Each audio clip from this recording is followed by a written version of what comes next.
So usually you have Okay, a we are live on Facebook now. Good morning and namaste to all from India. This is Saurabh Kaushal, Director Smartcircuits Innovation Private Limited, and welcome you all in our live interactive session on our careers with high achievers. Today we have a very special guest with us, Mr. Rajeev Kumar. Mr. Rajeev Kumar is a Chief Customer Officer at the Appirio Inc, a wipro company and based out of Washington, D.C., United States of America. Recently, he has moved to London, UK.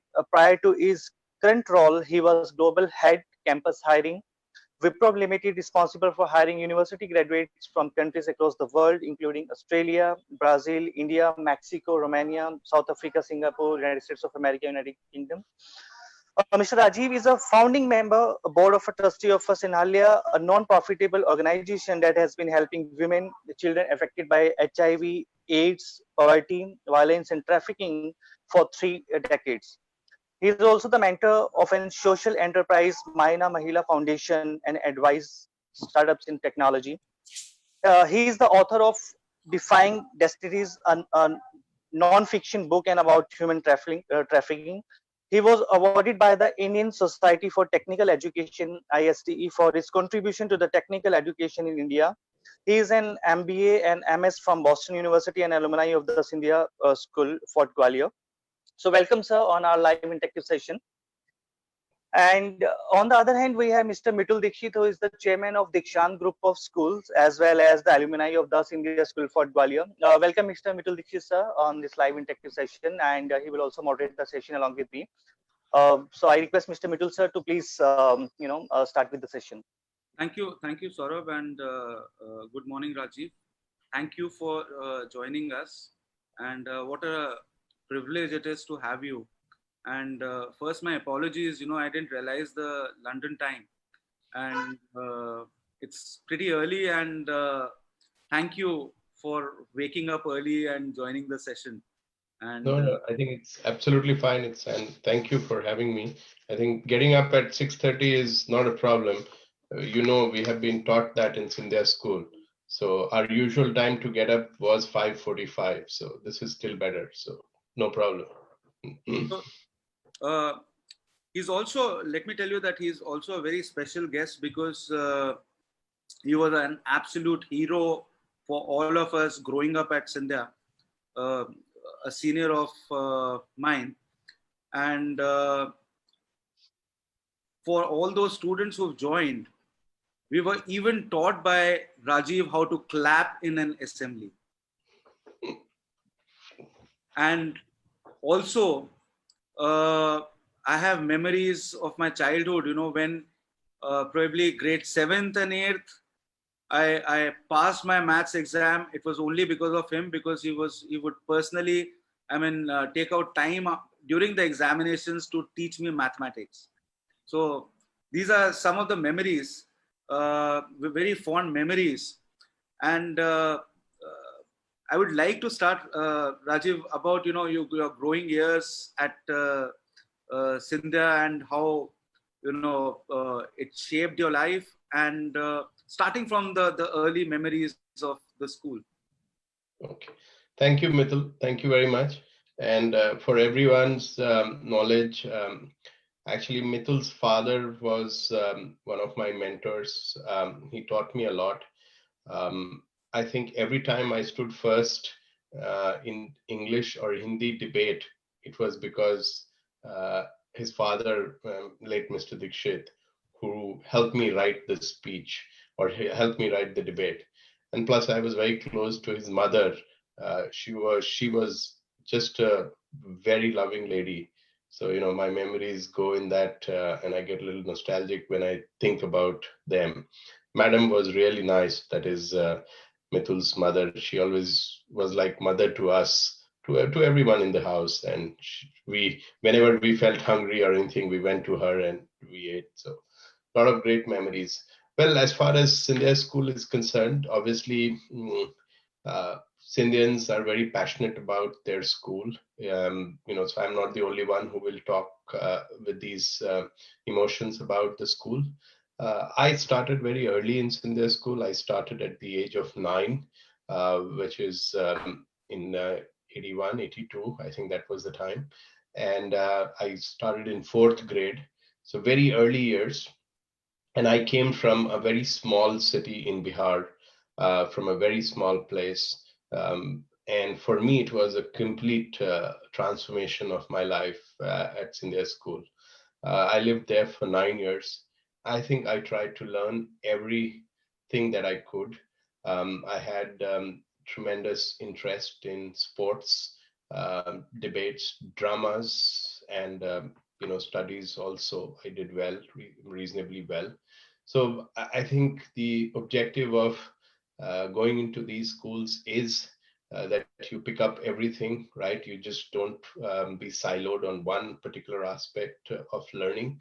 And I think I tried to do that with all the fantastic teachers that I had, and great seniors, great batchmates, great juniors like Mitul and many of them. So I think those memories, more than memories, I think they are my foundations. And whenever I go back to school, I have been to school in last 20 years, couple of times. I always feel that, you know what, I was so privileged to come to Sindhya school, and I should be doing more in life. I should be doing better in life, and more and better I can define later. But I always felt that I was very privileged that I studied there. And having such a good foundation, I think sky is limit for us to go and use that foundation and do things, do meaningful things in life. That's what I always feel. How important do you think is schooling for this foundation? I mean, of course, you've emphasized upon the schooling years as being the foundation years, but throughout your journey, your educational journey, you're an engineer by profession, uh, and you went on to do your MBA and masters, MS, sorry. uh, how important do you think out of the whole journey, your education, throughout your education, the importance, I mean, how important was the school?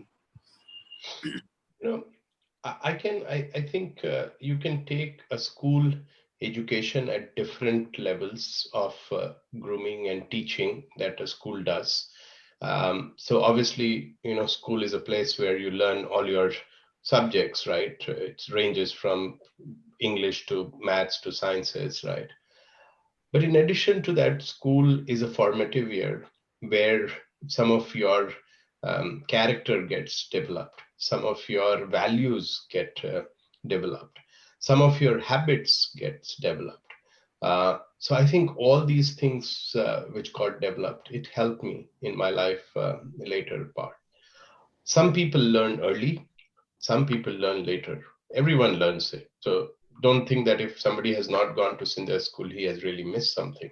He or she has an opportunity to learn it, right? So as I said, some people learn these things early in life. Probably we were privileged to have learned everything in life. Things like, what is the importance of communication? What is the importance of writing? What is the importance of being organized? What is the importance of being punctual? What is the importance of living or coexisting with others, with seniors, with juniors, with people, with teachers? All these things we learned there. So some people learn it later in life, but I think these are absolute life skills which is to be learned and which helps you at your workplace in your later years of life. So would you also talk about your journey from the school to the college and your professional life? Yeah, sure. There are a number of things which you've done till now, and I'll come back to the Snehalaya project later. But beyond that, what did you do after completing your schooling, and how did you take up your professional studies, I would say? Yeah, And yeah.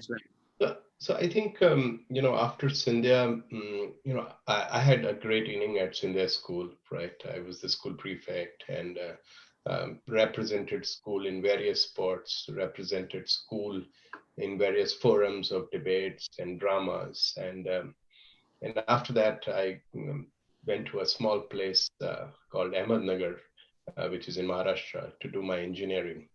And I think that is the place where I got connected with the society. Uh, I also got connected with the community work, and that's the place where I did my engineering. I lived there for around 4 or 5 years, where I picked up engineering skills.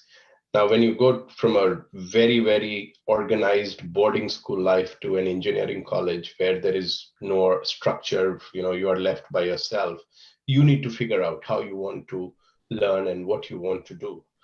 So probably I thought of doing some of the things that I should try and explore, doing a few things with the society and for the community. I continued to uh, participate in a lot of debates and all. I also ended up meeting a gentleman who had this vision of setting up Snehalay.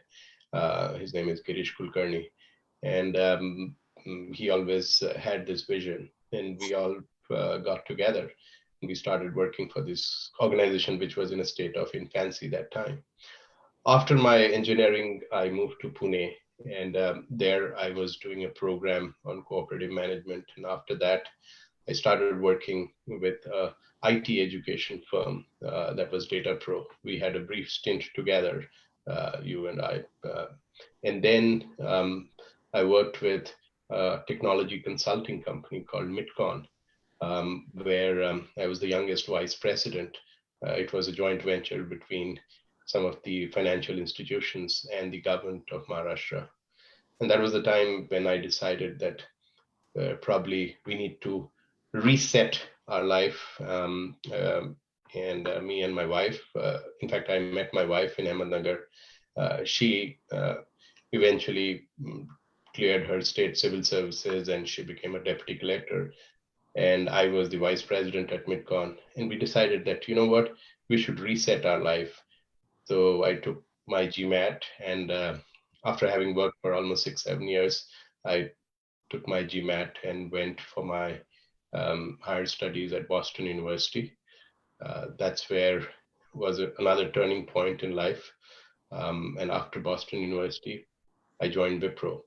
And there was a reason to join Wipro because we always thought and we always planned, me and my wife, that we will head back to India after having worked here for a couple of years.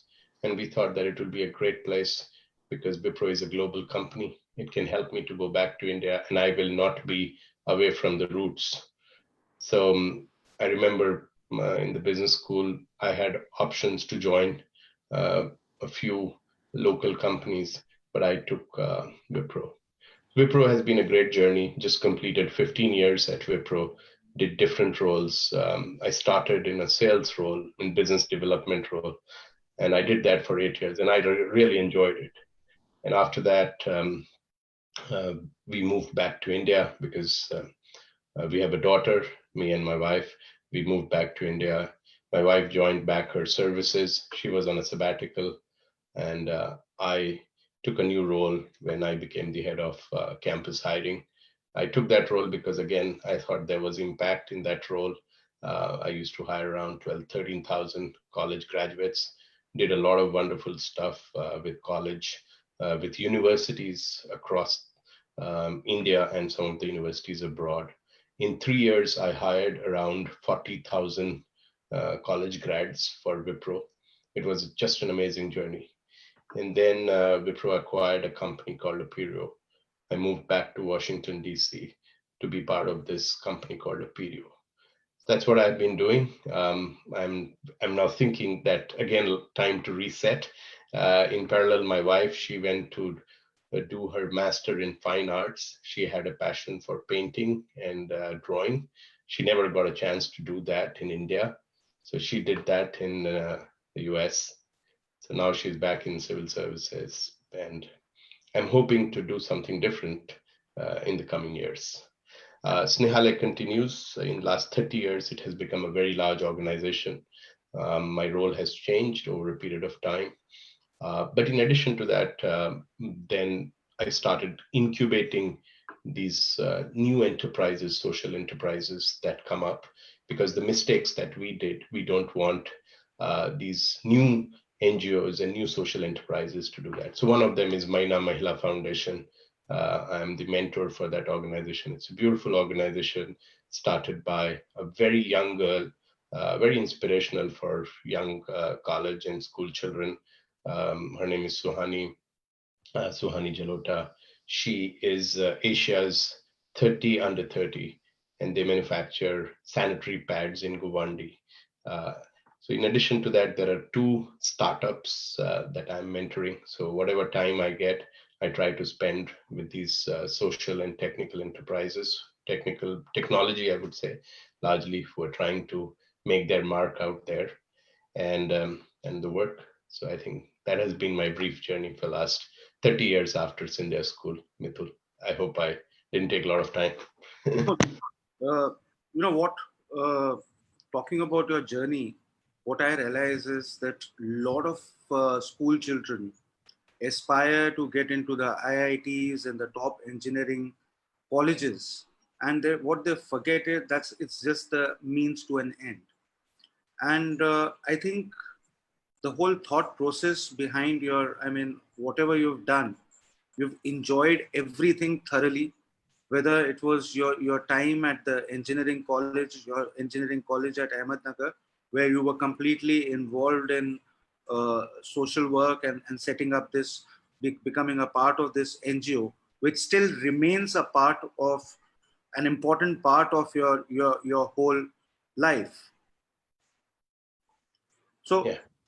so I mean, it's a journey where you've enjoyed every and made the most. I mean, I still remember you made the most out of your school life. You thoroughly enjoyed it. You went on, coming from a small place like Begusarai in Bihar, going on to become a school prefect, and going on to, I mean, uh, I still remember you should have been the school captain. Of course, we'll touch upon that later on again in the later part of this talk. But I mean, you've made the most out of it. Even during your engineering days, how was it? How could you find that time to associate yourself? Because that is the time, the college time is majority of the students or children who attend the engineering colleges also. Most of the time is spent on maybe the co-curricular and the extracurricular activities about working within the college environment. So how did it take how did you take to uh, what was the thought behind I think I think it's very important in life that you come across good people, and that could be sometimes purely destiny. Uh, if you read this book Outliers by Malcolm Gladwell, it is no more very popular. It used to be very popular 10 years back, right? So the environment in which you grow up, right, that also decides your path to success. So I think I was very lucky that I came across some wonderful people, whether it was in the school, right? Even after school, I have come across some wonderful people. We should always look for, good and great people around. We should look for a mentor. I always tell this in my talks to executives when I talk to for executive grooming. I say that look for a mentor. In schools, you always have a teacher around you, right? In colleges, college is the time when you start drifting away from teachers a little bit, because professors sometimes can be a little bit, unemotional. But so I think I was very lucky that I met this gentleman, Girish Kulkarni. He's just an amazing person. And the other thing was that in Sindhya School, we had something called Social Service League, if you remember, Mitul. I was the secretary for that in my batch. And coming from Bihar, I have seen poverty very closely, right? my father worked with Indian Oil. We were with an okay background, right? We had large farming background, but I have seen poverty in the villages very closely. And when I came to, this beautiful place in their school, I have never forgotten that aspect of my life. So when I came to Ahmednagar, I got this opportunity, and I said, you know what, I would definitely like to work with Girish. And it was, the organization was in the state of infancy that time. They were uh, working with the children born in brothels, children of commercial sex workers. And Girish had this vision that the next generation of CSWs should not go in that profession. And I really liked that. It resonated well with me. We rallied forces.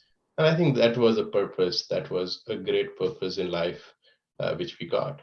And then we have expanded that organization. Today, it has 18 different projects. We were part of Satyamev Jayate show, the first episode of Satyamev Jayate show, which was done by Amir Khan, was on female feticide. And we were covered in that first episode. Today, we run our own school. Today, we run our own hospital. Today, we run our own 24/7 helpline to rescue children. Today, we run our own uh, after school program in 8 slums. Today, we run a farm which is managed by people infected by HIV, but they grow produce, and that is consumed by children who live on campus. Around 400 children lives there. Um, so then we got into adoption center. So today we run India's largest adoption center. Almost 1,200 babies have been adopted through this center, and they are all over the place. And today this organization has become global. So when I'm sitting in UK, I have Snehalay UK. In fact, last week we had our board meeting. We have Snehalay US, and people from all parts of the world have helped this organization. It's almost 32,000 people are individual donors to this organization.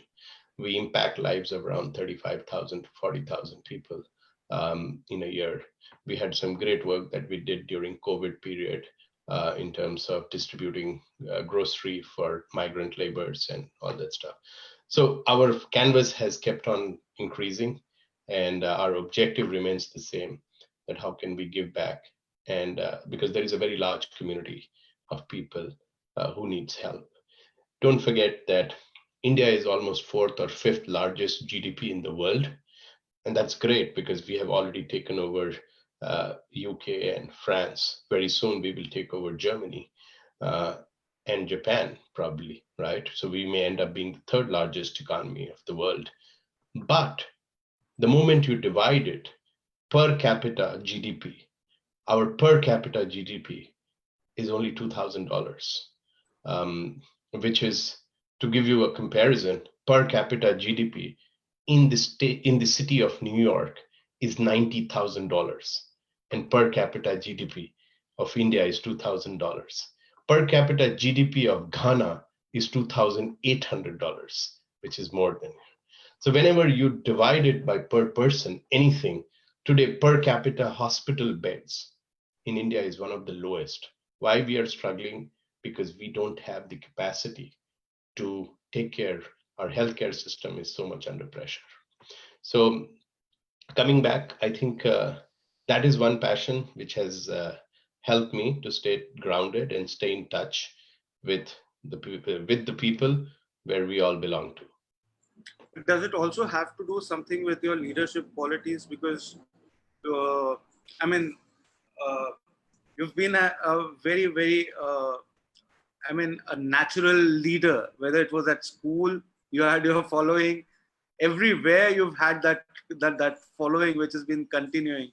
You know, that that is something, where you get associated with the right kind of people, because finding your way throughout, and finding good people and finding the right mentors is also a part of, probably an important part of being a good leader. Yes, I think again I was lucky, as I said, right? So probably my first Lucky, initiate. I mean, my you're first humble. yeah, my first initiation to leadership was when I came in fourth standard to Scindia School, and Mr. Syria made me the school PT commander. So, a fourth standard guy commanding some 225 children, and out of that, half of them were senior to me, like fifth graders and sixth grader. So I was lucky that I got identified by him. I came to senior school. Your father was, one who identified me, and he taught me how to write these debates, right? So again, people like Mr. Tiwari. So I think you find people, right, in your life, and sometimes you have to just keep your eyes and ears open. They are just around you. And people say that मुझे कोई मिल नहीं रहा है मदद करने के लिए. People say that I am not finding a mentor. Actually, they are just around you. You have to just find it. And that makes so much of difference. Again, that is the environment, right? You become an outlier. See, you have to be hardworking. You have to be intelligent, right? All these things you have to have if you have to be an outlier or you have to be a performer in life.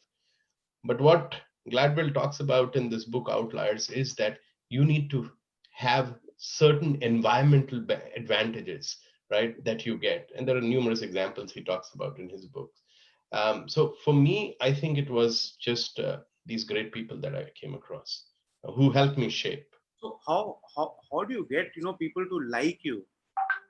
That's something which, I mean, Mr. Syria picking you up as a PT commander in grade 4, the first year, and I'd like to share an incident. A couple of years back, Anurag Kashyap told me that do you know where that guy Rajeev Kumar is? I have to cast him in a film. I mean, for whatever whatever reasons.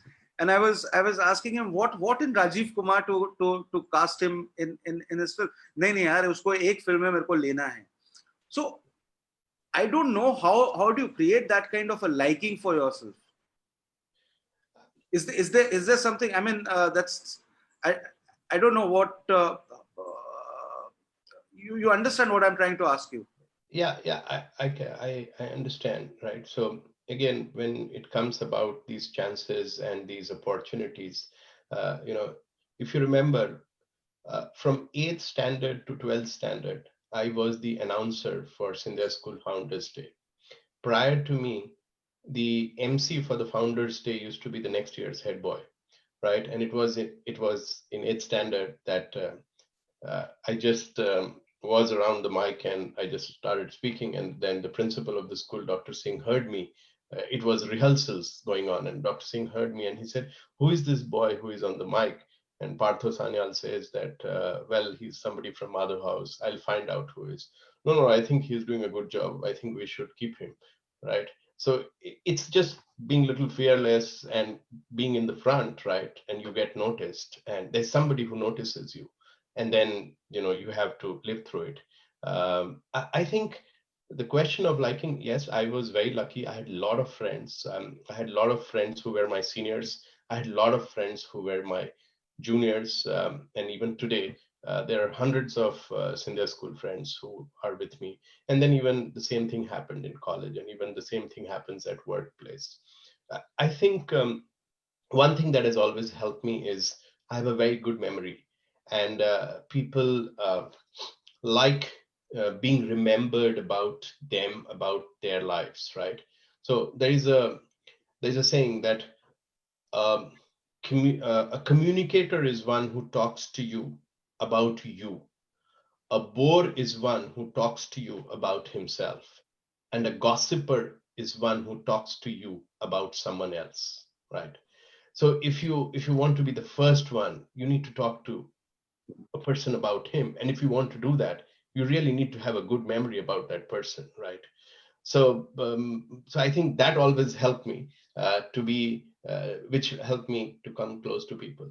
Then a little bit of empathy always helps you, right? If you look things from another person's perspective, people like you for that. People like you for being helpful, right? So I have many juniors who have come and told me that Rajiv, आपने हमको ये सिखाया था school में. right? And like you were saying that I taught you maths, right? So because I felt that, I might have struggled, right? So if he's struggling, let me just help him out. So I think it's about a little bit of empathy, and you will develop that liking from people around you. That's what I would say. Over to you, Saurabh. Yes, These sir. So, are yeah, personal things, which I no have problem. just observed and have Yeah. been in awe with Rajiv. So I think I'll give it to you now. Yes, so I have one question for both of you. I mean, before Mayank will join us, who is an alumni of Sindhya School, sorry, the Dikshan School. So I have a question from one of her viewer, Preeti. So she said that she want to go to the Sindhya School once because she want to know कि वहाँ पे ऐसा कैसा environment है कि सब लोग successful हैं Sindhya School से. And she said that कि अगर मुझे chance मिले तो मैं दोबारा वहाँ पे admission लेना चाहूँगी Sindhya School में एक बार. So sir, could you please comment on this thing? Because she's following our these sessions from long time, and हमारे साथ बहुत सारे सिंधिया के alumni जुड़े हैं, so she want to know this thing. अगर सिंधिया के एल्यूमिनाई जुड़े हैं तो you can think about the following Rajiv has. And I think I'll answer that before he does. I think for me personally, it was a very happy childhood. In one line, if I look at at Sindhya School, it was, I mean, majority of the children today, when I interact with them, lack that happy childhood. So for me, it was something where we had a very happy childhood, and learning was something that was in the environment. Over to you, Rajiv. I think I will tell Preeti that For me personally, it was a very happy childhood. yeah. Can you hear me? Yes, sir. Okay. So I'll tell Preeti that success is very relative. Okay, and but I think Sindhya School definitely tries to produce children who are grounded, right? And एक तरफ सर्वांगीण विकास की बात होती है, right? Where a child gets an opportunity to learn all the aspects of life, right? Like learning is in the air, as Mitul said. Extremely blessed place to have great teachers, right? Because teachers are the one who makes a school better, right? And that's what they have, right? You can create infrastructures. When I was head of campus hiring, I have visited so many universities in India. I was on board of a couple of universities. So the first thing people do is they create an infrastructure, right? And what does it take to create an infrastructure? It takes a lot of money. Obviously, Sindhya School has a very unique infrastructure because it is housed in a fort, which is 1200 years old, which no other school in the world has that kind of an infrastructure. But you can make a very big, very fancy infrastructure. But I think the real thing that makes a school is its teachers. And that is the lifeline of school. And Sindhya School, we were blessed to have them. So, obviously we feel very proud, and thank you, Preeti, for saying that you have met a lot of successful people from Sindhya School. But those people whom you have not met and who are not on the press notes and on the screens and all, even they are doing some very amazing work, because Sindhya School teaches you to be a good human being. The other day, the principal, we were doing one of these sessions, and the principal was asked that, what do you want us to be, right, in life? What is the life lesson that you want us to carry now? He said, just be a Sindhian, right? Be a Sindhian means whatever you have been taught, just keep the course and karte raho kaam. So I think those are the few things which makes Sindhya School different, I would say.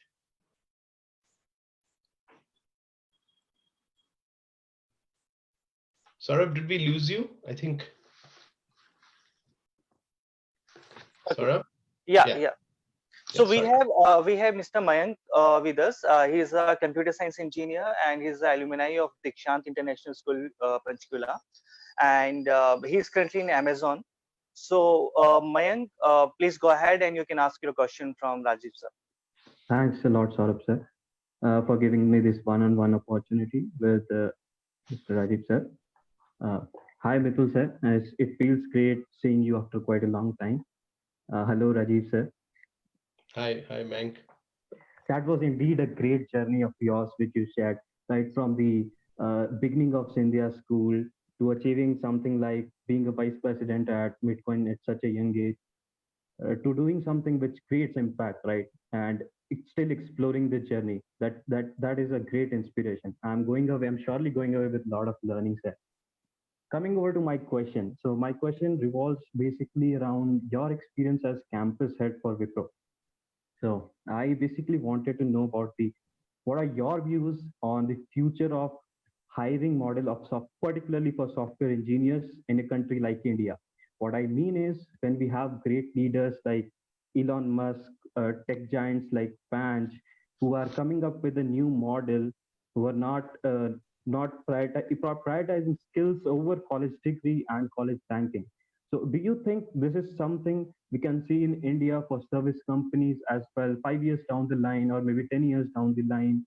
Uh, we can see skills being prioritized over degrees and college rankings, or is it something restricted to product companies, or can it be something we can see for India and service companies as well?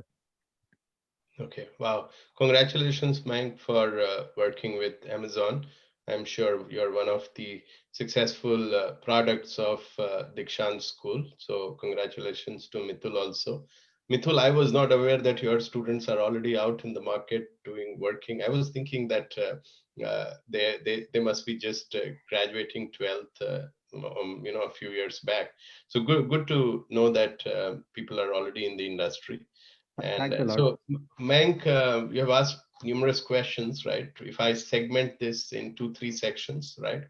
So one is you're asking me my views about the future of campus hiring, how it is going to evolve. That is your one view, because traditionally the campus hiring was very structured in a way where the colleges were ranked, the students were evaluated, only those colleges were put in, or companies like ours went only to those colleges which were ranked, and then that kind of stuff. And then you also asked me that how will the companies evolve, right, in the coming Mhm. years, 4 or 5 years. So it's such a coincidence that today July 4th, right? Obviously it is American Independence Day, right? But around 3 years back, on this same day, I was addressing a keynote in Thailand on like future of education and technology and how technology is going to change, right? And a couple of years back, I had an opportunity to address around 150 engineering college owners of Tamil Nadu. Just for everyone's interest, India has around 3,500 engineering colleges. Out of that, 450 engineering colleges are in Tamil Nadu, and another 400 colleges are in the state of Andhra and Telangana. So if you add them all together, they come to around 800 engineering colleges of India are in just those two states. So I got an opportunity to address these 50 engineering college owners, and this was like 4 years back, and I told them that the future of hiring is going to change because of two things, because of mobile and because of cloud, right? The way we are going to hire is going to be very different. So you all better start gearing up towards that. And one of the things I had said that from which college you comes, it is not going to matter. What is going to matter is what skills you have. In fact, that was the reason that we initiated training of around 5,000 college professors how to teach programming. That was an initiative that we did because we thought that people will need to teach good programming, good technical and technology skills to their students.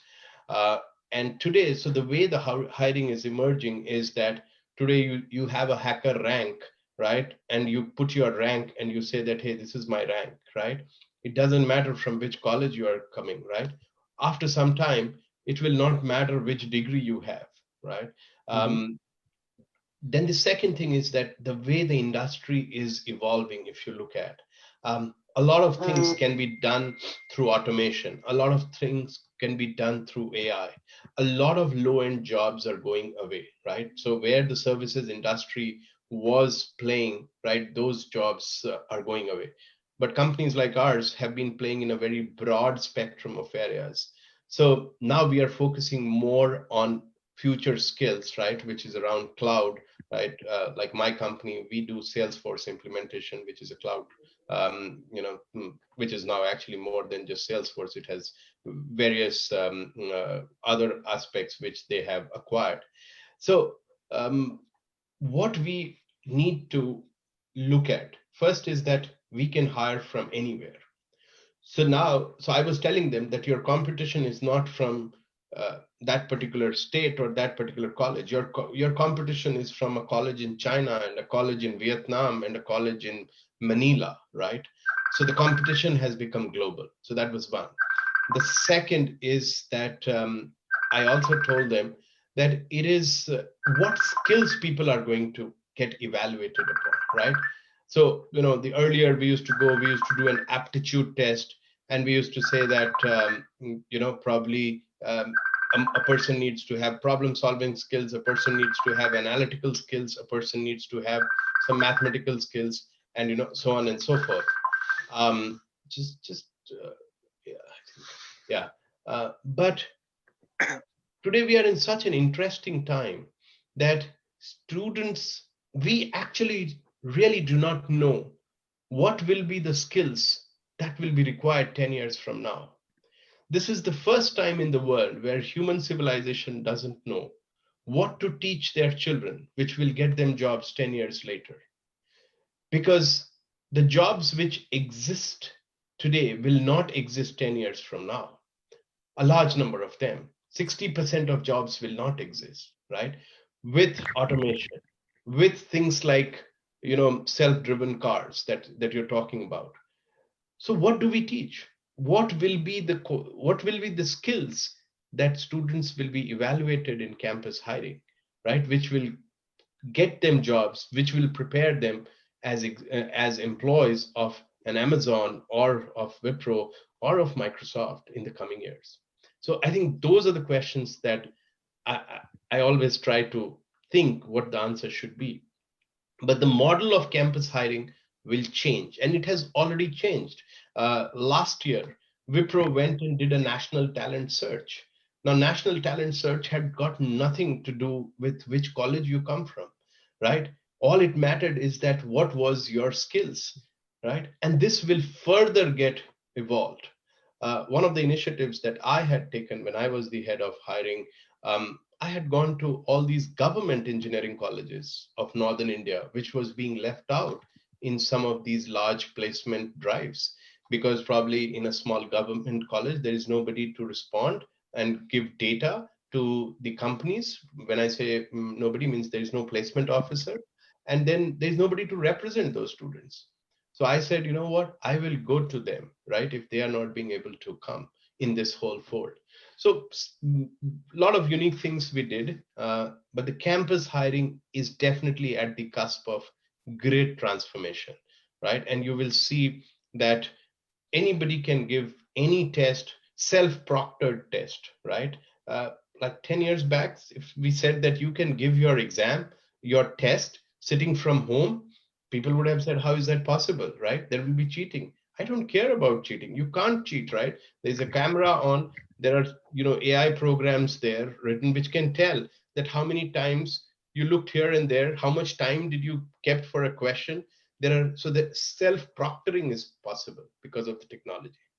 So I think these are very interesting times for students. So there will be more and more fair and open opportunities for people.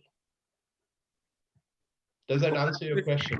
Congratulations, Mank. I'm sorry I was out of video. Thank you, Rajiv. And Mank has been one of the brightest, one of the bright students of the school who passed out, and he's just completed his engineering this year and joined Amazon. And congratulations for your new beginning. Thanks a lot, sir. All the best. So, Mank, do you have any other question? Yes. Yeah, please go ahead. Rajiv sir, that I can very much relate to your answer, as I just recently graduated. So on top of it, I have one more question. So I agree that very, many people, many students these days are aware of what they want to do, what technologies will lead them in the market. But as every coin has two sides, there are colleges, there are students who are not much aware of these things. So, with the emergence of AI and machine learning in today's era, what can student particularly target in order to get into the AI wing of Wipro? I recently researched that Wipro provides many solutions to client, and AI is no exception. So, in order to get into these kind of emerging fields, what should a student target at? So I think so. I always answer these kind of questions in two, three ways, right? And it is some of these answers are applicable to many questions around career or this kind of. So if you look at artificial intelligence, right? Two things which you should definitely have is very good um, data analytics skill, right? And you should be in a position to write algorithms. You should be in a position to do programming in a way that you can uh, be part of that team, right? And obviously, a team has a structure where you can start as a beginner, right? So, data sciences helps you, right? The other thing about AI is that AI has now become pervasive. It is not that AI is a separate group in organization like Wipro, right? Every group can have an AI team, artificial intelligence team, in that group. This some of the basics of computing, basics of mathematics, basics of data sciences is absolutely required. I have seen a lot of people coming and asking me that, can I make a switch, right? Can I, I have been doing this for last 10 years. In fact, it's very funny. Last week, somebody who is in banking industry, and he was saying, can I become a data scientist, right? And then I told him, why do you want to do that? He's around 50 years old. And he said that, I think it's a great place. So a lot of time people just think that, this is the buzz, this is the fad, and that's where I should be, right? But it is also important to look that, are those things that really going to make you success, make you happy, right? Because satisfaction and happiness becomes very important as you grow up. Initially, when you're right after the college, first thing you want is a job which can give you some money so that you're not dependent on your parents. But as your basic needs start meeting, then you start thinking about, is it giving me enough excitement? Is it giving me enough challenge? Those kind of stuff, right? So I was just saying that, if you have been a completely an outdoor person and you have loved doing, business development and sales, right?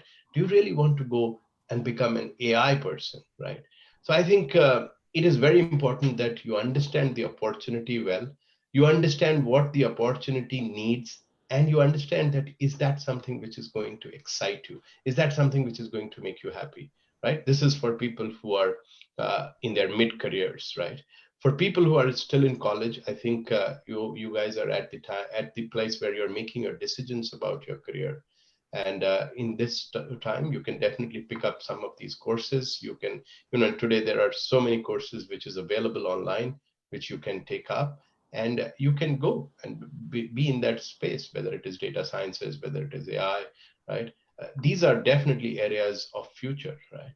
Obviously, few things will continue to uh, prevail of previous era as well as previous technology era. So even today in America, right, there are states and cities who use COBOL programming, right? There was a big need of COBOL programmers in New Jersey a couple of months back.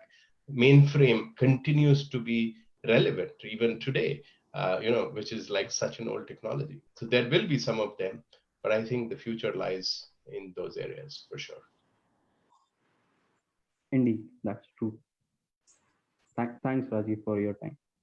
Thank you, Mank, and good luck. Do well and do good things. All Thank right, you so thank much. you, Mayank. So, Thank you, sir. so in the meantime, Mannat will join us. I have one question from viewer side, from Kirti Vandana Nehra. She wants to know, we see largely the problem with respect to our universities and colleges have been about the lack of market-based life skills or specialization. We are one of the topmost countries producing engineers. So what is the best way to integrate the skills of our youth and the market requirement? Yeah, it's a very good question. In fact, these are the questions I used to get when I was the campus head. So obviously, almost 1.1 engineering graduates come out of India every year, which is right, 11 lakh children coming from engineering colleges, those 3,500 engineering colleges which we talked about. I think the challenge is that a lot of them are not prepared to go to the industry, right? So they are not employable. Now, the numbers are not that low, what NASSCOM has been presenting, right? But I think at the college level, there is a lot of work which needs to be done. A lot of colleges are still having old curriculums, right? A lot of colleges are still spending time on teaching topics and subjects which has no relevance for future. One of the initiatives that we did was we helped a lot of universities to revamp their curriculum. These were some of them were deemed universities, so they had a little bit more opportunity to tweak their programs. We did that. We had some of our executives on their academic council so that they can take help from what is needed from the industry, right? So a tighter collaboration between industry and academia can bridge this gap, and that's what we have been trying. But I think the size of the problem is so big that we need to do more. Industries need to do more. Executives need to do more. Mayank needs to do more. Every person needs to do more, right? To help colleges to come closer to the industry. Again, that is a responsibility. When I ran the campus hiring, I used to tell my people that this is a job, but it is more than a job because it creates so much of impact on the society. So please see that have you reached out to that person in that country who may be in Nagaland, who may be in Manipur. We used to go to Tripura, we used to go to Mizoram to conduct our campus hiring, right? Now, obviously, geography is becoming history completely because of the technologies that we can use. We don't need to physically go. But every person who is working in industry and he has something he knows about, he needs to go back to his college and his university. Everyone comes out of a university and college, right? And give back to his college and university to a student, mentor a student, so that that gap can be reduced. Then obviously this is a question which a lot of parents ask me, that what should we teaching, what should we be teaching our children, right? And that could be more for school children. And I tell them that you need to invest in building mental balance for your children. You need to invest in building mental flexibility of your child, ability to keep changing, ability to keep learning. Every 10 years as we go forward, right, the skills will change, and we have to learn, we have to unlearn and then again learn. And it can be very stressful as you grow older. At the age of 50, if somebody is expected to learn, right? If you hear Noah Harari, he talks about of this whole useless class which will get created in the coming years because a lot of their work can be done by automation and can be done by robots and so on and so forth. So what is it that people will be doing? Now there will be new kind of work which will come up, right? 5 years back there were, or 10 years back there were no 3D printers. 10 years back there were no automated cars, self-driven cars, which are coming up now, right? So this whole convergence of artificial intelligence and biotechnology is just a mind-blowing change that's going to happen. So in the coming years, what we need to prepare our children is this whole thing around mental creativity, right? Emotional stability. And these are the bigger challenges in cities, right? And the last thing I want to leave is that And this is a beautiful line that I read somewhere. In fact, I had written it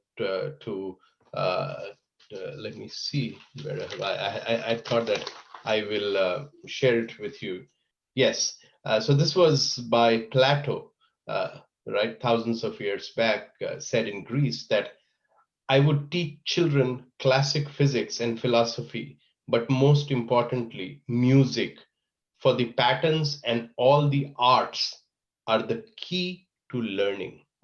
Now, in India, if you look at, people think that science is a different stream, arts is a different stream, right? And we just make them as blood and water, right? We have to bring it together. Uh, 2 months back, I was in Paris and I was thinking that, wow, what an amazing country. On one hand, this country produces Airbus and Rafale, Dassault, which is like most advanced technology made by human beings. And on the other hand, it has one of the best luxury brands called Louis Vuitton, which is all a concept, which is all how you occupy space of mind. It's all about creativity, it's all about positioning, right? How does this country have both? And if you start going through the layers and you start peeling the onion, you will realize that it is the education system which is so different in that country, which brings the art and science together. You have a left hemisphere in mind and brain, and you have a right hemisphere in brain, and they usually don't talk. The only way they talk is if you have, art, creativity, poetry, music being taught. So music and art is to teach science and mathematics. Now that sounds very oxymoron, but that's what we have to do. So there's a lot of work that needs to be done at the school level, at the college level, and everyone is responsible for it. It's not that government will just do it. It's not that Dikshant school will do it, right? This has to be a social mission. This has to be a social charter. Yes, so thank you very much for the answer. So we have Mannat Sharma with us. So Mannat is an alumni of Dikshant International School. Welcome, Mannat. So she is doing BTech in Computers and Communication from Manipal University, Jaipur. So Mannat, please go ahead and ask your question from Rajiv sir. Greetings, everybody. Thank you so much for having me on board, and I'm really glad to be here for the one-on-one interaction. So I had a couple of questions as I'm still a student of engineering, and I'll have to sit for interviews for different internships and jobs at some point of time. So I just wanted to ask, what are the key factors that you actually look for in students while you're hiring them, right? And some things that we as students can keep in mind while sitting for an interview. Okay, so a couple of things, right? There are certain things which all the companies will look for, but there are certain things which are very specific to a particular job which you're being looked for. So let me talk about few things which can be common in both, right? So one of the greatest assets of human being is its ability to communicate, right? The language, the written skills that we have.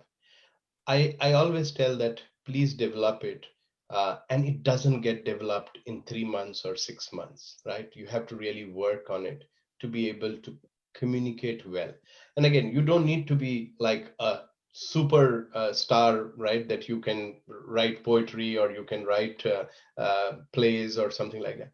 But you should be able to write what you think.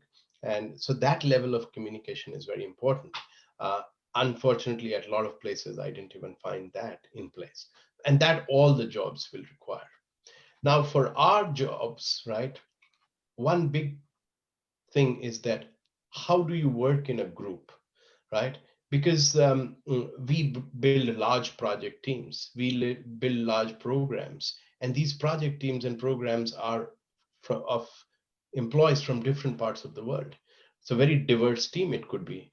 So how do you work in teams? How can you collaborate?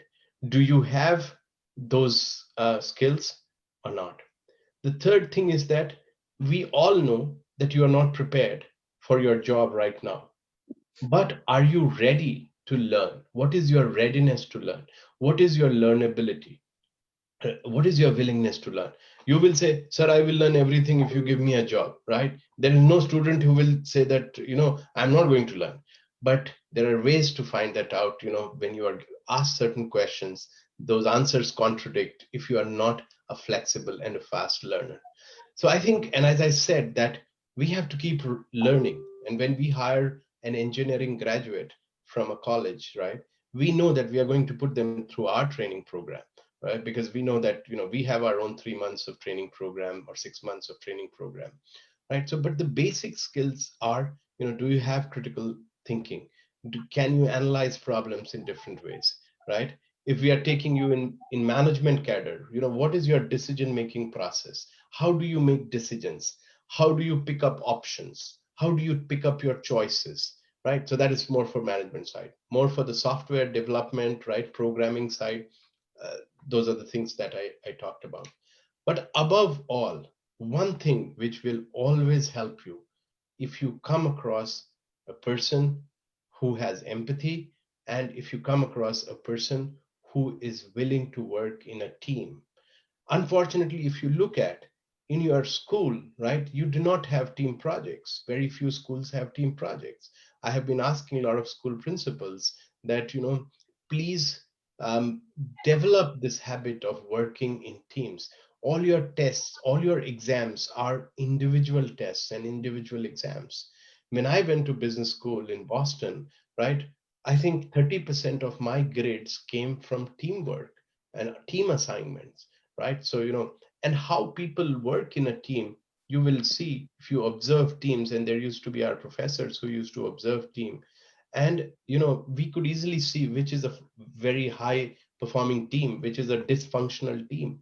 So those are the things that you need to think through and you need to exhibit in your interviews. That will be something that can be developed over a period of your 3 years or 4 years that you have left in your engineering. So communication, critical thinking, ability to learn, right? New things, keep learning, right? I think, and ability to work in a team. These are your 3-4 skills. Right, sir. Thank you. So, as a follow-up questions, do you think that the number of internships done by a student would top their grades in a resume?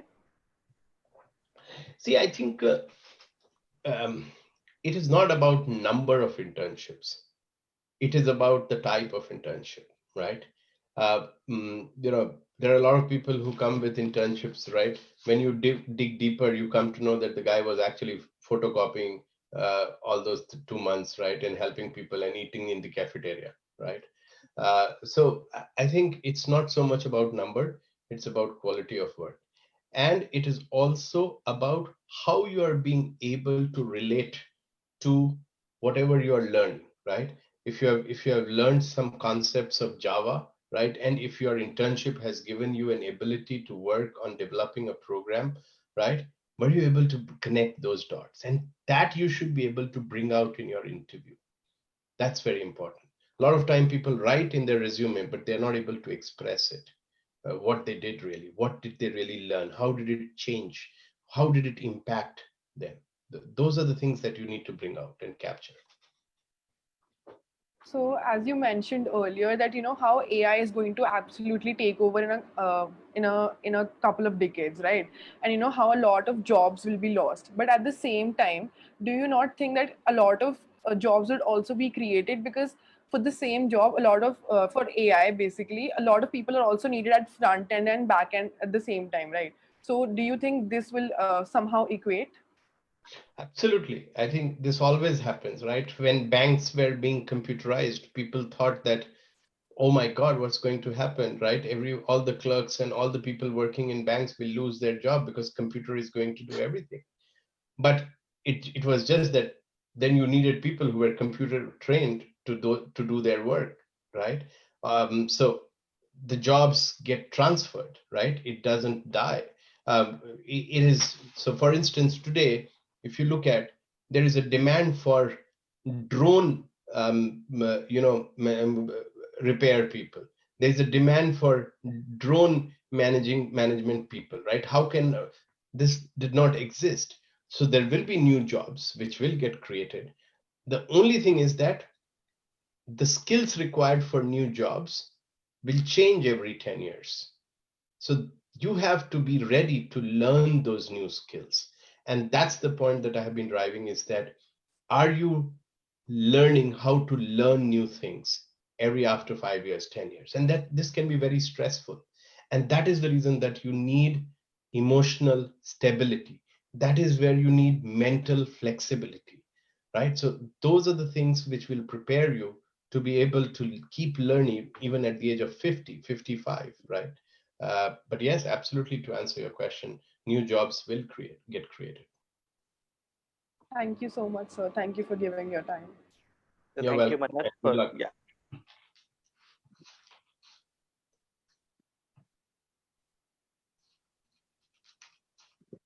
Mitul sir, please unmute your mic. Yeah. Saurabh, you have some more questions coming from? Yes, actually, I mean, I have got one question from the viewer. Would like to know more about your book. What was your inspiration for the book, and what is the current scenario for the human trafficking? Okay. Okay, so that's very far away from technology. So let's cover that. So that book is basically a assimilation of case studies of different rescues that we have done at Snehale. Rescue of a girl being trafficked, or a woman who was trafficked from Bangladesh to India, and she was sold in one of the red light districts, and we rescued her out. So I think the objective of writing that book was that we had learned a lot by handling those many rescues, and we saw a particular pattern, right? One of the things was that how can you work with the police, how can you work with the government systems, judicial system, and do this entire rescue, because sometimes rescue can be very difficult. We had one case where there was a 14-year girl, two 14-year, 15-year girls. They were in 8th, ninth grade, and they were part of a racket, where they were being exploited by almost 220 people. And we rescued, their father came to us and we rescued this children. It became a very big case in 2009, 2010 in the state of Maharashtra. Uh, when we rescued them, that journey was very big.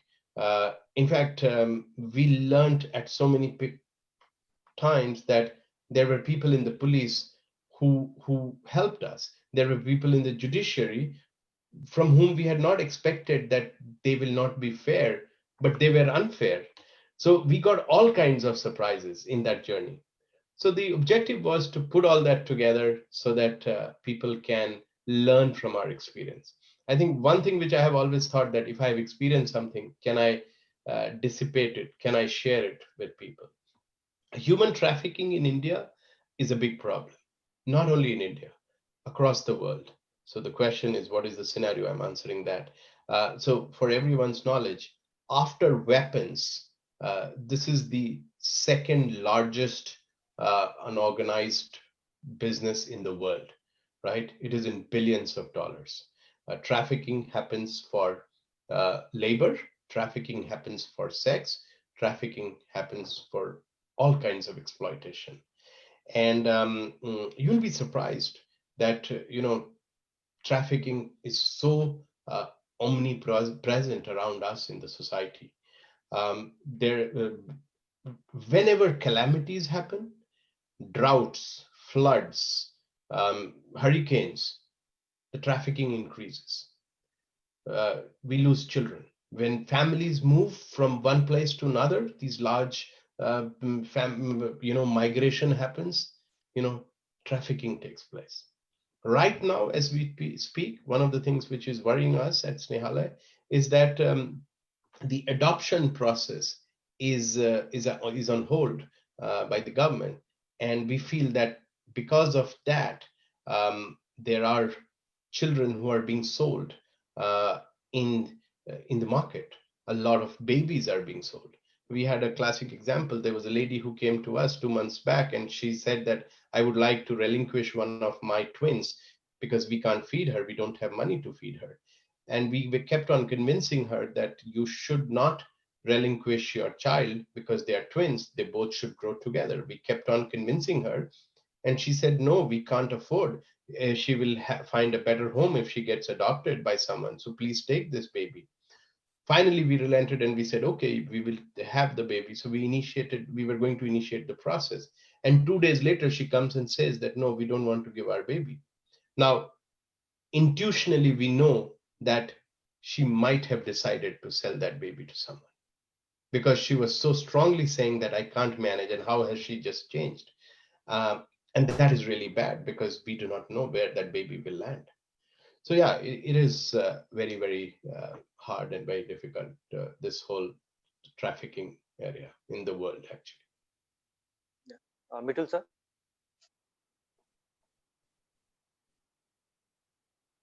Sir, please unmute your mic. Yeah. I think a very interesting session, because there's so many things we've talked about. What do you think, with the COVID-19, we've had a lot of change in schooling, and initially, to be honest, in the past 3 years, this was the most exciting time for me personally, because there was so much for us to change as far as whatever had gone wrong with education. And one part of it was getting people like you into the classrooms and interacting with the students also.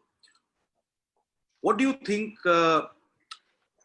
what are the key areas that you think education in India needs a drastic change? So if you look at 45% of school children in India study in government schools,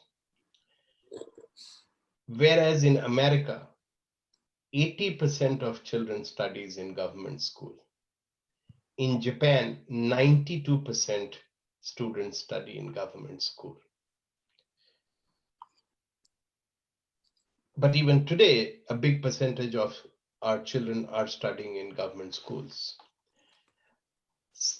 Some of these schools have pathetic infrastructure, in spite of the fact that the government and the state, both central and state, has given sufficient funds to the schools.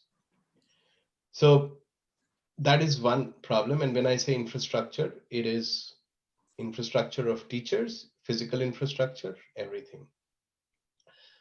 The private schools have a challenge. Those schools who are running on string strap budgets, where our driver's child is going, our maid's child is going and studying in a private school, and they are giving a fees of 500 rupees or 700 rupees per month. That 700 rupees is huge for them. But those schools have tremendous challenge of meeting all the ends meet. So there is a big problem in those schools. But the opportunity that I see today, post-COVID, people have started realizing that there are better ways of teaching. What is this whole online teaching that you all are doing, right? This can be a self-paced learning. This can be a differentiated learning. In the classical teaching, what was happening, that entire class has to go with the flow. If you hear Salman Khan, not Salman Khan of our Bollywood, but Salman Khan, who is in the US, who runs this Salman Khan Academy, he talks about this whole flip classrooms. What is a flip classroom? A flip classroom is that the things that you used to do in the classroom earlier, you should let the student do it at home. And the things that they used to do at home, they should come and do in the classroom. So the lectures, the topics, the content they should cover in the school, at home. And when they come into school, they should do their questions and they should spend more time.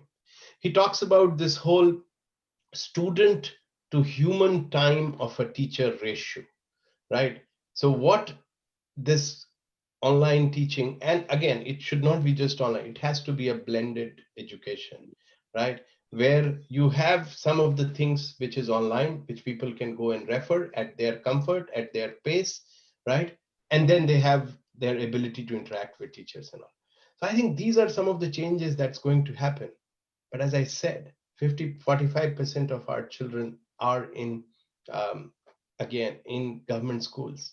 And we need to see a lot of change happening there. Then those, I do not have data of those schools where the fees is low and they are not able to manage the budget, right?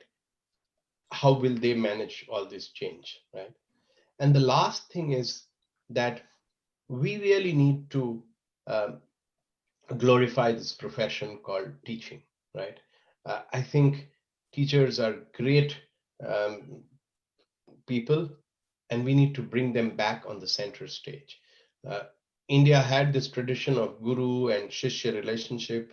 Gurus were respected a lot, right? But sometime in last 30, 40 years, I think we lost that out. There are very few people who take teaching as their first profession, as their dream job, right? There are people whom we know, Mithil, right? But there are not too many people. And I think one of the programs which Azim Premji University is running is Masters in Teaching, right? And Mr. Premji's whole vision was and is that how can we create better teachers? If you create better teachers, better students can be created. So COVID is going to change a lot of ways of teaching and learning for sure. And schools are going to get impacted. And it is great. If you include AR, VR technology, the virtual reality, the augmented reality technologies, right? I think that whole learning experience can be very immersive for the students. Uh, I heard that you have got this Think Lab. I was talking to Saurabh, and I was asking, I have this always curiosity to find out, right, who the person is. So I was asking him, and he was saying, so those kind of things will help, right? How can we give more opportunities to our child to have an experiential learning as against just learning in the books? So those are the changes that I hope that it will happen, but it should happen at a mass level, not just at Dikshant school, because it's a good school and it has got the resources to get all these together. How can we disseminate it to a larger group? I think that is the question that we have to answer. But the education will change, definitely. Mithul. Saurabh? Yeah, so sir, we have one more guest who is coming, Mr. Navneet Shukla. He's basically from Gorakhpur, but currently he's working in Amazon in California. So he will, join within a minute, and he will also ask a few questions. So in the meantime, I have a question from viewer side. So, sir, the question is that, how do one maintain a balance between the idea of social and enterprise? Because while you want to do good for others, you have to run a business sustainably as well. We see, except for a few larger firms, the startup with a good intentions later turning into a more profit oriented, often neglecting their CSRs. Very, very good question. This is very close to my heart. And when I used to interact with engineering college students, I always used to tell them that the charity begins now. You should not wait that everything will become green light and all the stars will align, and then you will start giving back. Giving back is not just about giving some money. Giving back can be at various levels. Now, if corporates, companies, right, if they are taking care of their employees well, right, their families well, right, I think it starts from there. And then it is about the environment that you are in, right? If you look at today, there are certain challenges, the divide which is growing between haves and have-nots, right?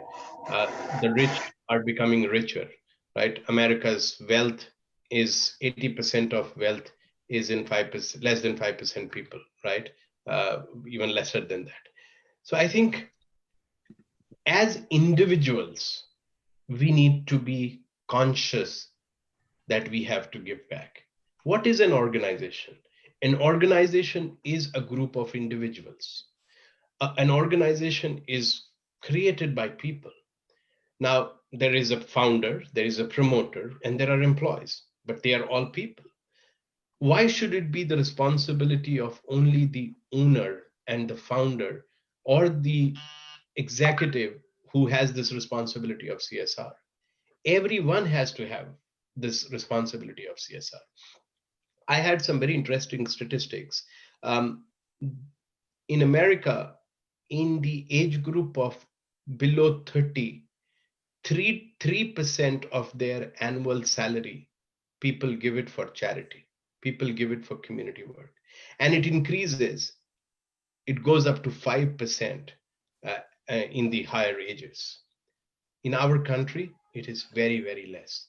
In our country, India, the giving is to temples, right? The giving is to Sai Baba and Shirdi. The giving is to, that Tirupati temple, which has got the largest coffers, right? So I think some of those things have to change. And I'm seeing that change in the younger generation. A lot of young people, they come and say that I want to do something, sir. So I think every individual has to be responsible. It is not just the corporation. And when individual is responsible, corporation automatically becomes responsible, because you might not like to work at a place which is not corporate social responsible aware. So that would be my mantra for that. So definitely. So we have Mr. Navneet Shukla with us. He's basically from Gorakhpur, but currently he's in California. He's working with Amazon. So Navneet, yeah, Navneet, please ask your question from Rajiv sir. Hello, So everyone. Navneet is also alumni of your school? No, sir. No. Okay. Actually, he's one of my friend, and he's currently in California. Yeah, Navneet, please go ahead. Hi, Navneet. It must be late at night at your place, right? Yeah, it's not that late. Means I think you're in DC, right? So you must be super late for you. Right. No, right now I'm in London, so it's early morning.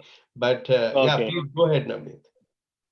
Yeah, I was talking about, and so let me just give my background before even I ask a question. So myself, Navneet, and I live in California, LA, and work with Amazon as of now.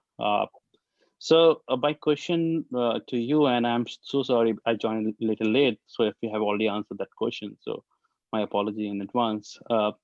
When we talked about education, especially when we talk education in India, what I personally feel somewhere we are lagging in affordability and quality of education. Right, it's not going hand to hand. If you have a affordable education, you'll not have a quality education, and if we have a quality education, it's not affordable to a lot of people. And country like us, where we are having per capita income still like less than 300K, $3,000 less than that, how we can, and I believe the entrepreneur like Saurav, how they can able to make a balance, and they have to run their business as well, but they have to fulfill the social responsibility you were talking about. How you able to make a balance? I think, Navneet, most of this we covered. I will probably summarize it. Actually, we covered about this whole school education. So I was just telling that 45% of India's school children go to a government school, whereas in America, 85% of children go to a government school. In Japan, 92% children go to a government school.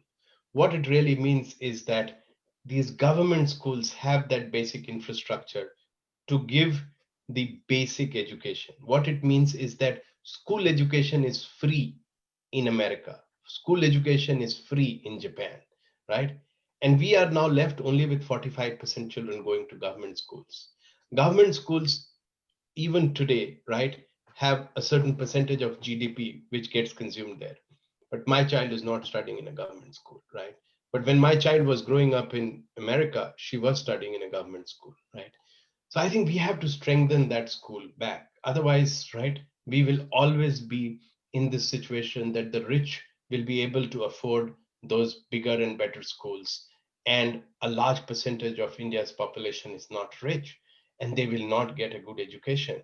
Because for somebody who is starting a school, right, with no what do you call, endowments or something, right? If somebody is setting up a school just on school fees, it's very hard to give everything, right? All the experiences, all the infrastructure that you want. So we need to get that right somehow.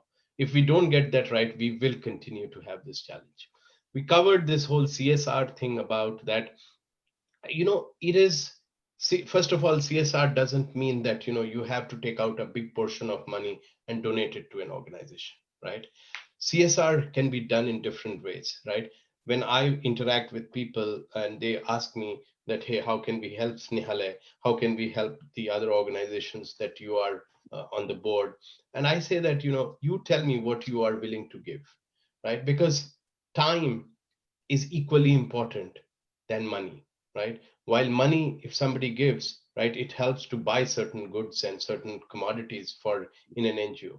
But if somebody gives his time, right, even that time can be translated for a lot of things. So I think it is this whole awareness that we need to give back is very important. As an individual, as an employee, right? If we feel, if you see, there are companies who say that, our organization is a great place to work because we give back. You know, if you look at Wipro has a very interesting shareholding. I don't know if you're aware of that. 65% of Wipro's ownership is owned by Azim Premji Foundation. So what it means is that every dollar profit that is earned by Wipro, 65 cents of that profit goes to that foundation. Uh, there is hardly any company in the world who has this kind of ownership structure, right? So I think we feel good that, if we are working hard, the money is going right. The profits that is getting generated, 65% of that profit is going to some good cause. So I think the organizations will have to do to attract good talent. If talent values this, if talent says that, I'm going to work in that company who is socially responsible, right? I'll go in. People go and work in Tata's because people think that, Tata's is a socially responsible company. After some time, and I covered this earlier also, that salary will be one of the factors. Other factors come in place when you're choosing your jobs, when you're choosing your organization. You will have multiple places to go and work. And these are the things that you should put in your criteria when you're choosing your next job. That how aware is this organization? Smaller organizations, I don't expect them to go and make donations of large amount, but I think their leaders, people like Saurav, right, who is an entrepreneur himself, can be part of groups, can be part of mentoring, where there might be another Saurav in Yamuna Nagar, who wants to set up a company, but he doesn't know how to set it. Can't Saurav take out 4 hours in a week or a month to talk to someone and help him and be a mentor? The answer is yes. It is not going to take away money from him. It's going to take away time from him. And time is also money. But I think that whole awareness and sensitivity is important, and somewhere we lack, right? And we need to bring that. And I'm seeing that in the younger generation. The young generation which I'm interacting with, they are sounding to be more sensitive of giving back. And they're asking me these questions. So Navneet, I think some of these we covered at length. If you rewind, I don't know if it is being recorded. Yeah, it's recorded. Yeah, recorded. Thank you, Saurav. Thanks for the opportunity. So one follow-up question, if you allow, Sauraj, if I may. Yeah, please go ahead. Yeah. So, sir, you have mentioned around, like, how in Europe or in US or in Japan, right? How many people are going to the public education, and the basic is like people do care and they feel pride to send their kid in a public education, right? In India, we have a mindset, okay, if someone is going into public school, means the kid itself do not feel a pride, okay, he itself feel, okay, he's not getting the kind of education and he's supposed to get. In addition, right, we are far behind in terms of public school infrastructure, like what we have in Japan, what we have in USA, right? And sense of pride when some people go to a school as a kid, okay, if I'm going to a school and my building is not that great, I feel inferior in myself because I'm not, there's a lot of comparison in society itself. My question to you is, being an entrepreneur, right, and that to be like young people, how we can bridge that gap, and how people or society should change their view around the public schooling. So, it's very funny that this degeneration has happened in last 30 years, 40 years. In my generation, a good amount of children were in government schools. If you look at in 70s and 80s, a lot of good government schools were brought in. There was this whole network of Kendra Vidyalayas that were started. Then came this whole network of Navodayas that was started, that was in the mid 80s. These schools continue to be good schools, even today. Even today, there are very good products that come out from Kendra Vidyalayas. You'll be surprised the people who are there. And I did not know that you are from Kendra Vidyalaya. They are government schools. Okay. I think, but in last 30, 40 years, the schools that are being run by municipal corporations, the schools that are being run by the state governments, that is where degeneration has happened. We need to fix that. We need to get that in place. If you look at in US, right, you have cities, and the cities or the towns have their own schools, right? And the school district, basically whichever school district has better schools, right, everything increases there, the cost of living increases and all that. It is the people who have created that whole ecosystem, right? So I think there is a lot of work that needs to be done, and it will take another 20, 30 years. But the beginning is that you start getting good teachers in the school. How do you get good teachers, right? When you make teaching aspirational. When good teachers start getting in, there is so much of funds in these government schools which is lying unused. There are foundations like Azim Premji Foundations who is working on improving the government school education standards. More needs to be done. But I can tell you that private schools is not going to be the solution for the size of the country that we have. Today, 18 crore children are in the school system, and a very large number of them are in the primary school. Almost 24 to 25 crore children are in the college and school combined. That's the size of the problem. America's population is 30 crores. And we are saying 25 crores are in Indian school and college system. So the private schools, even today, cannot solve the entire problem of education. The numbers are so large. I told you that the school education has degenerated, but even then, 45% of India's population goes to government schools. We need to fix that. And that comes with accountability, that comes with audit, that comes with a lot of changes. I know that. And I have seen, coming from Bihar, right? I have visited, just to let you know, Gorakhpur, Madan Mohan Malviya College of Engineering, it's a very good engineering college. It's a government engineering college. It's a very prestigious college in your city. I think in some districts, I still see government schools doing well. As I go down in the southern states, I see them to be doing better. As I go towards north, I see problems coming up. When I go towards east, right, the government schools are doing better. So I think different states are in a different stage of the journey. But if we have to solve India's education problem, we have to solve it there. And then we have to find out how do we help these tier 3 private schools, right, which charges fees of 600, 700 rupees per month. And they are not funded. If they are part of some, like Bharti Foundation runs 350 schools in Punjab and Rajasthan, right? So the foundation is helping, right?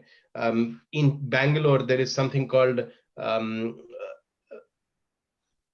Gangadhar Swami, BGS group, right? They run 350 schools.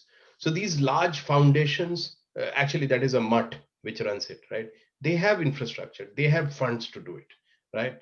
But those standalone schools which are catering to the lower strata of the society and they are charging fees, I think those schools need to be addressed in a very different way. So I think the problem is very complex, right? I may not be the right authority to answer that, but I think out of my sheer interest in education, I've done a lot of research on this. That's why I'm telling you. Sure. So thank you, Ananvi. So Mitul sir, please go ahead and request you to conclude the session also. I mean, after your question, if you have. Rajiv needs a good cup of coffee. I mean, we've made him get up early in the morning and has to stick to, I mean, it's almost close to 2 hours. Yeah. One last question, and that's very, growing up all those years, and that's a very personal question, Rajiv. How disappointing was it at the end of Scindia School of not becoming the school captain which you deserved? And I want a very honest answer in terms of, how disappointing was it? Because as a kid, I mean, I must have been in grade 9th or something. We always wanted to see you as the school captain. And how did you take it? I think it's no diplomacy about that. No. See, it's a very good question because and honestly, as a kid, we all wanted you to see you as the school captain. Yeah. So I think I would say I was sad, and I was definitely sad about that. But I always felt that the following that I had in the school and the friends that I had in the school, they continued to be like that. And the teachers that they used to like me, they continued to be like that. None of that changed, right? So initial few days you feel bad, right? But then you feel that nothing has changed, okay? And then life is a test match. It is not 2020, right? Scindia school captain is just one part of the life. Life is bigger journey if you get out of the school. And for us, sometimes we get so stuck to the school, we don't come out of the school. If you look at it, that's one problem that we have in our little tribe that we have. And the moment we get into the circle, we just go back to the school, right? I think I have certainly moved on, but yeah, it was a little sad. But the teachers, the friends, the juniors, they all were still the same for me. They did not change. So it was fine. My parents, they were never aware of what's happening in my life in school. My father came 2 times in 9 years. Once he came to drop me when I was starting the school, and once he came when I was in 9th or 10th, right? So he had no clue what I do in school. All he wanted me was, to do well academically and to do well in other stuff, but he never knew what's happening. So my parents were not at all involved, right? So whatever story it was between me, my friends, and the school. So, but it was fun. But that was another part of it, that we all accepted you. I mean, without being a school captain, you were the school captain for all of us, and I think we all loved you to that extent. And thank you so much for joining us today, Rajiv. It's been a great pleasure talking to you. It's a privilege, and I do hope to engage you. Whatever we've talked about. Talking to the teachers of the school also during one of the sessions, if you would, of course, whenever you have time and if you agree to, because it makes a lot of sense, talking to the teachers or getting them, talking to them and making them aware about, the changes we need. And we do have these training sessions with the teachers, but then re-emphasizing upon the need of, what you talked about poetry, what you talked about art, what you talked about theater, watching good cinema, which has built our foundation, which is much more important than the subjects we teach at the school level, and how all that we've learned at school has shaped our life. So thank you very much for joining us, and it's a great privilege to have had you. Thank you very much, Mithul. Congratulations for doing very well in life, for running this school. Your father was a teacher, your sister is a professor, right? So you have that in your blood, and I'm sure you will do great. And so your father was such a intellectual person, right? That we can never forget him. Thank all of you, and I thank all the people who asked these questions. I'm always available whenever it is to do anything with education, school, colleges, right? If it improves the learning, if it enhances the quality, right? I'm always available.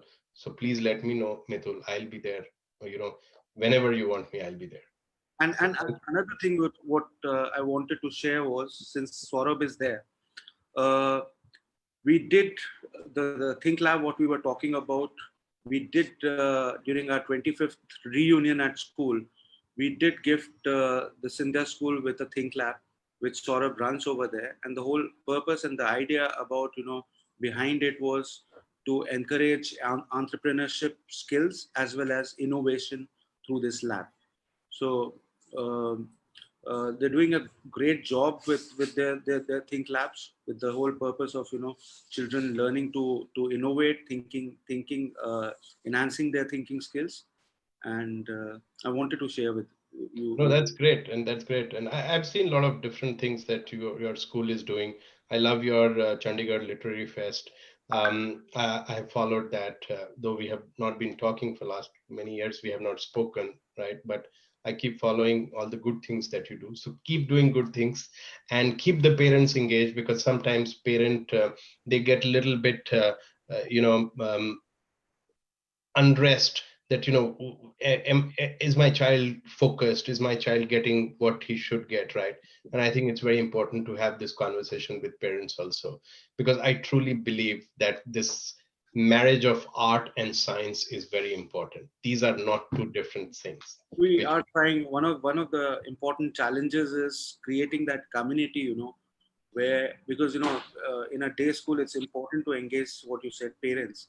So we're trying to develop that community through various, trying to keep the parents also building that community, where parents also understand what good films are, what good theater is, what good music is, because it's not unlike a boarding school where you just need to, engage the students.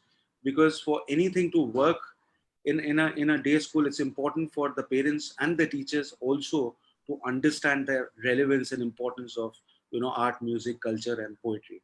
That was one of the reasons that we started with the Chandigarh Literature Festival and kids, as well as the Children's Literature Festival, and a lot of theater and music and art.